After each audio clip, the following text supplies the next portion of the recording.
Kata Rasul, wahai Fatimah, andai kata ada yang boleh disembah setelah Allah, kata Rasul, maka pasti aku akan menyuruh para istri untuk menyembah suaminya. Saking pentingnya berbakti dan mencari ridho suami. Berat atau enggak? Berat enggak?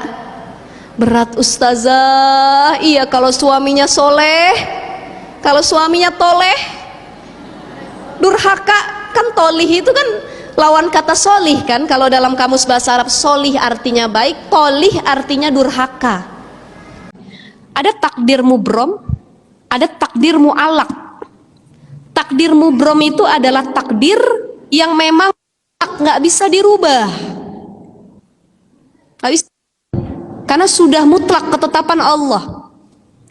Ada takdir mu'alak. Mu'alak ini adalah takdir yang sudah ditetapkan sama Allah, tapi bisa dirubah dengan ikhtiar manusia. Jadi saya balik lagi, kalau bicara tentang takdir ada 3 perspektif pandangan. Pertama, takdir perspektif Allah, takdir perspektif malaikat, takdir perspektif manusia. Kalau takdir perspektif menurut pandangan Allah, semua takdir ya dalam pandangan dan kuasa Allah itu mutlak. Allah udah tahu apa yang terjadi sama hambanya, itu nanti Allah tahu, ya kan? Allah itu kan al-alim, maha yang mengetahui, nggak ada yang nggak Allah tahu. Ini makhluk ini nanti hidupnya seperti apa, suaminya siapa, nanti ujiannya bagaimana, wafatnya di usia berapa, itu Allah tahu semuanya. Jadi semua takdir kalau di sisi Allah itu mubrom, mutlak. Jatuh cinta itu fitrah. Islam tidak pernah melarang kita untuk jatuh cinta. Dan jatuh cinta itu berbahaya atau tidak? Tidak. Jatuh cinta tidak berbahaya. Yang berbahaya adalah bagaimana mengekspresikan cinta tersebut. Kita boleh jatuh cinta sama orang lain. Ada laki-laki yang deketin kita, dia ngegombalin kita, kita juga baper, bawa perasaan. Jatuh cinta itu boleh saja. Tapi ketika kita ekspresikan cinta itu ke dalam hal yang negatif, itu yang dilarang oleh agama. Hiduplah di levelmu sendiri, jangan hidup di level orang lain. Karena banyak sekali orang yang tidak bisa mengukur diri. Ingat, orang yang bersyukur itu pasti bahagia. Karena bagi mereka bukan mewahnya, tetapi berkahnya. Kalian wajib tahu konsepnya seseorang yang cintanya tidak sungguh-sungguh kepadamu. Maka dia akan berkata, kalau jodoh tidak akan kemana, biarlah waktu yang akan menentukan kita. Padahal Sayyidina Ali bin Abi Thalib berkata, cinta itu tidak bisa dinanti-nanti. Ambil dia dengan penuh keberanian atau lepaskan dia dengan penuh keikhlasan. Jadi tentukan dari sekarang. Lamar dia dengan penuh keberanian atau pilih lepaskan dia dengan penuh keikhlasan. Banggalah dengan siapa dirimu. Jangan malu dengan cara orang lain melihatmu. Jadilah dirimu sendiri, karena dokumen asli lebih berharga daripada fotokopi. Kamu dilahirkan untuk jadi apa adanya, bukan harus menjadi sempurna, karena memang manusia tidak ada yang sempurna. Sekaya apapun seorang suami, tidak bisa menjaminkan istrinya bisa setia. Dan secantik apapun seorang istri, tidak bisa menjaminkan suaminya tidak selingkuh. Yang bisa mencegah semua itu bukanlah harta dan rupa, melainkan rasa takutnya kepada Allah. Makanya buat para perempuan, ketika ada yang datang melamar, ingin berta'aruf, ingin membangun satu hubungan perkenalan yang lebih dalam lagi, komitmen yang lebih serius lagi untuk membangun rumah tangga, kata Rasul apa pesannya? Idza ja'akum man tardawna dinahu wa khuluquhu fazawwijuhu. Kalau ada laki-laki yang datang, agamanya bagus, akhlaknya bagus, bertanggung jawab, insya Allah ini dua-duanya kalau nyatu nih, akhlaknya bagus, ya, agamanya bagus. Amin, ini jadi doa ya. Amin. Jadi kalau melihat seorang, pertimbangannya ketika ta'aruf itu jangan lagi tampang, jangan lagi harta, jangan lagi nasab. Walaupun Rasul pernah mengatakan tungkahul mar'ah li arba'in ya. Nikahi perempuan, begitu juga perempuan ketika menikahi laki-laki, lihat karena 4 perkara. Hartanya, tampannya, cantiknya, nasabnya, tapi yang paling penting fazfar bizatid din taribat. Pilih yang paling baik agama. Kalau seseorang jatuh cinta kepada orang lain niatnya lillahi ta'ala karena Allah, otomatis dia tidak akan mau membangun hubungan yang tidak halal di mata Allah. Pasti langsung pengen ngehalalin aja. Makanya kalau kita dihadapkan dengan satu hubungan udah pacaran 4 tahun lamanya, nggak dilamar juga, nggak dikenalin juga sama orang tuanya, tidak dinikah-nikahkan, cuma 2 hal, halalkan atau tinggalkan. Jadi harus tegas. Jadi perempuan, kamu pengen halalin saya nggak? Kalau kamu pengen halalin saya, buru-buru datang ke orang tua saya. Tapi kalau kamu nggak pengen halalin saya, udah tinggalin. Saya nggak butuh laki-laki yang tidak bertanggung jawab seperti kamu. Barang siapa yang menadahkan tangannya lalu berdoa kepada Allah, maka Allah tidak akan membiarkan tangan itu turun tanpa membawa apapun. Maka dari itu, minta dan berdoalah kepadanya, karena Allah suka sekali kepada hambanya yang rajin meminta. Dan sesombong-sombongnya manusia adalah yang tidak pernah berdoa kepadanya. Kata Allah, "Ud'uni astajib lakum." Berdoalah kepadaku, niscaya akan aku kabulkan doamu. Barakallahu fikum. Kalau belum akad nikah yang paling inti, belum boleh ngapa-ngapain. Ah, dia calon saya ini, nggak apa-apa saya jalan, nggak apa-apa pegang dikit aja, penasaran, nggak boleh. Jadi harus melewati akdun nikah. Ta'aruf adalah proses perkenalan, khitbah adalah proses melamar, akad nikah adalah proses mensahkan kedua belah pihak menjadi suami istri. Jangan pernah membandingkan kehidupan kita dengan kehidupan orang lain. Masing-masing punya ujian. Gak ada orang yang gak diuji, semua diuji. Gak ada yang kelihatan senang. Di media sosial yang ditampakkan cuma yang indah aja. Gandengan tangan, jalan sama pasangannya, bareng-bareng dan lain sebagainya. Tapi kalau di belakang layar, gak sebagus yang ada di konten yang kita lihat. Jadi itulah kehidupannya sesungguhnya. Sombong adalah ketika engkau menolak kebenaran dan merendahkan orang lain. Contoh dalam kehidupan sehari-hari. Pernah nggak ketemu orang yang kalau misalnya melihat seseorang dari atas ke bawah, bawah ke atas, ke bawah lagi? Pernahkah melihat orang-orang seperti itu dan kemudian membandingkan bahwa diri lebih hebat, diri lebih berada, diri lebih berilmu, diri lebih soleh dibanding orang lain misalnya? Itu bagian dari sombong. Don't judge book by its cover.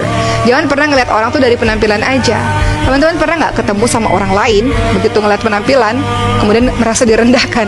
Jangan, bisa saja orang seperti itu justru lebih hebat dibanding dengan dirimu. Mungkin amal solihnya lebih banyak, tahajudnya lebih banyak, baca Qur'annya lebih banyak dibanding dengan dirimu. Jadi nggak boleh kita sekali-kali menjadi orang yang sombong. Siapapun jodoh kita, mau satu negara, mau satu kota, mau satu bahasa, ya pasti nggak ada yang namanya nggak punya masalah, ada aja. Mau dua-duanya paham agama, mau dua-duanya hafidhah Quran, mau dua-duanya itu anak ulama, rumah tangga tidak ada yang luput dari masalah. Semua diuji dengan masalahnya yang berbeda. Ada yang ujiannya anak, punya anak banyak. Ada orang yang disentuh dikit sama suaminya tiap tahun ngelahirin. Dipegang doang begini sama lakinya, lahirin. Kalau bahasa lagu kita itu, kau mengandung, melahirkan, ngandung lagi, lahir lagi. Kan banyak ya, ada tipe-tipe perempuan yang seperti ini. Ini Masya Allah suburnya luar biasa, Allah kasih kelebihan. Nah sebenarnya dalam Al-Quran itu dibahas fa'idha farokta fansop. Kalau kamu sudah kelar dengan satu perkara, maka boleh lanjut ke perkara yang lainnya. Artinya ini juga berkaitan dengan proses ta'aruf ataupun menjalin hubungan untuk ke jenjang pernikahan. Kalau kita sudah selesai dengan ta'aruf satu orang dan ternyata tidak cocok, maka boleh kita kelarin, kita keep ta'aruf tersebut dan kita lanjut untuk mencari pasangan ta'aruf yang lainnya. Itu lebih maslahat dan tidak menyakiti pihak manapun. Jadi bagaimana kita bisa menumbuhkan rasa percaya diri, terutama di zaman milenial seperti sekarang ini, circle pertemanan itu mempengaruhi. Yang kedua, media sosial itu juga sangat mempengaruhi. Maka satu yang harus jadi prinsip dalam diri kita adalah jangan pernah meremehkan apa yang kita miliki dalam diri kita. Kalau bahasa agamanya adalah alhamdulillah ala kulli hal. Segala puji kepada Allah dari apapun yang kita miliki, berbagai kondisi yang kita alami, alhamdulillah ala kulli hal. Masalah cantik kita sering insecure, masalah tampan kita sering insecure. Melihat orang tampan dikit, aku nggak pede, aku nggak pede. Padahal kata Rasulullah Sallallahu Alaihi Wasallam, unzur ila man dunaka wa la tanzur ila man fawqaka. Lihatlah kepada orang yang lebih di bawah kamu, jangan kamu lihat kepada orang yang lebih di atas kamu, terutama dalam hal duniawi. Yang lebih kaya jangan ditengok, yang lebih ganteng jangan ditengok, yang lebih cantik jangan ditengok. Melengos saja kita lihat ada yang lebih ganteng dari kita. Saya juga ganteng menurut versi saya sendiri. Saya juga cantik menurut versi saya sendiri. Nah, kemarin versi laki-lakinya. Nah, sekarang yang kedua adalah versi perempuannya, kebalikannya nih. Kira-kira yang bisa dijadikan istri itu perempuan baik yang seperti apa ya?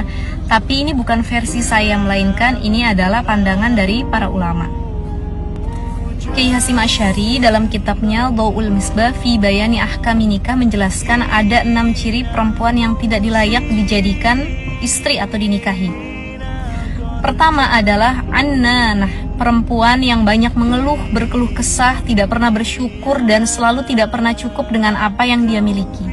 Yang kedua itu adalah mannanah, perempuan yang seringkali mengungkit kesalahan suami, mengungkit hal-hal yang tidak dia rasa itu menyenangkan dirinya, jadi seringkali mengungkit. Dan yang ketiga adalah hannanah, perempuan yang sering membayangkan pasangan orang lain atau tidak setia lah secara hati, pandangan, itu seringkali membandingkan suaminya dengan laki-laki lain.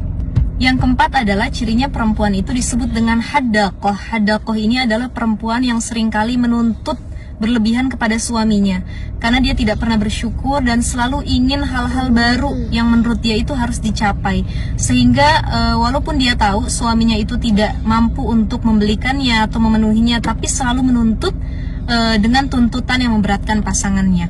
Kemudian yang kelima adalah barokah. Barokah ini adalah perempuan yang sering bersolek, bertabaruj, mencari perhatian orang lain apalagi di luar rumah selain suaminya. Dan yang keenam itu adalah syaddaqah. Syaddaqah ini adalah perempuan yang cerewet, yang tidak bisa menjaga ucapannya, yang ucapannya itu selalu keluar kata-kata buruk dan menjadi doa buruk buat pasangan ataupun anak-anaknya. Maka ini adalah 6 ciri perempuan yang harus dihindari. Mudah-mudahan kita sebagai perempuan juga bisa menghindari 6 hal tersebut, karena Syekh Maimun Zubair mengatakan kalau kita pengen punya anak yang solih-solihah, salah satu tiang atau paku induknya itu berpusat di seorang ibu. Jadi kalau pengen punya anak soleh, carilah ibu yang solihah dan carilah perempuan yang tidak begitu cinta terhadap dunia.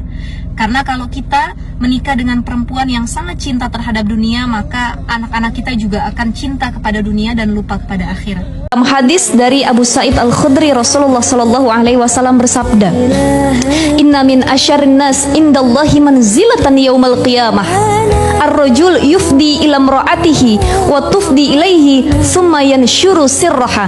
Berapa banyak orang atau laki-laki yang di malam hari dia merayu istrinya, dia bersenang-senang dengan istrinya, tapi dia siang hari membuka aib istrinya. Atau kebalikannya, di malam hari istri bercampur dengan suaminya, tapi di siang hari dia buka kekurangan suaminya di depan teman-temannya.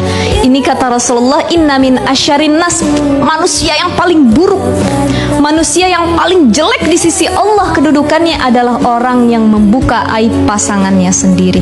Na'udzubillahi min zalik.